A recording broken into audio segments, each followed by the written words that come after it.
Well, I didn't go berserk showing you every detail, but what I found were the old fingers were in pretty darn good shape, so I saved these pair for another day. But what I did do was I used this very fine cloth. It's a sandpaper, but it's really fine. I forget what you call it. I don't know if it has a name even. It's wet or dry paper, 1000 grit, 3M. Anyway, I use this and I hold the finger. I can't do it. I just can't do it. I hold the finger with the fingers with one of my fingers behind it, so that I can rub with these all in one direction. And all you want to do is kind of polish them, get the crud off, make sure there's no holes, and if there's any scrapes or something, you smooth that finish off. So you want a nice shiny finish, and you only need a nice shiny finish on the tips, okay? The rest of the thing will look like hell, and it probably will, and it did on mine. But then I also use this same 1000 grit on the drum, and what you can see here is the drum is nice and shiny. I get the wire out of the way, maybe you can see it better. I'm not sure I can. Maybe right there it is, nice and shiny.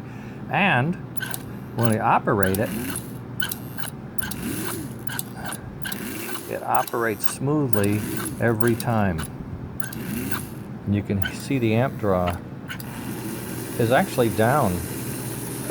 It was over 1.5. It's now below almost 1.3 amp draw. So we probably had some losses of current inside the finger system. I've adapted the wiring to this chassis. I've got the 4-pin finger. We have this board on the 290 up in north, so this should operate just perfectly fine. We now have forward and reverse. The other thing I've done is this switch. This did have a digital controller on it, and this was the program button. But what I've done is I've changed it. I'm going to use this button now to bring hot to the smoke heater. I'm going to use this lead and this lead for the headlight. So the headlight will be always on, but I will have the smoke heater so that in case it's a small room or what, you can go like this, go and turn smoke off.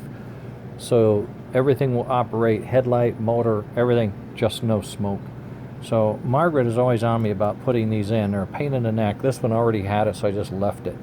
Now what I have to come up with is this bar to go up to the 290 engine, and I'm going to have to make those parts probably, and that'll take a few hours, but I'll come back and let you know. But here is a 100% operating reverse unit with clean fingers, surgery performed, minor surgery actually, and soldered in with the smoke separate. The separate signal used to be we'd take smoke off of these leads, but what happens is you're drawing amps to the motor and to the smoke, and the smoke actually slows the motor down. The motor causes the smoke to lose its energy. So this way they're independent, and if there's enough current to the track, to the wheels, to everything else, they can all run to their full potential.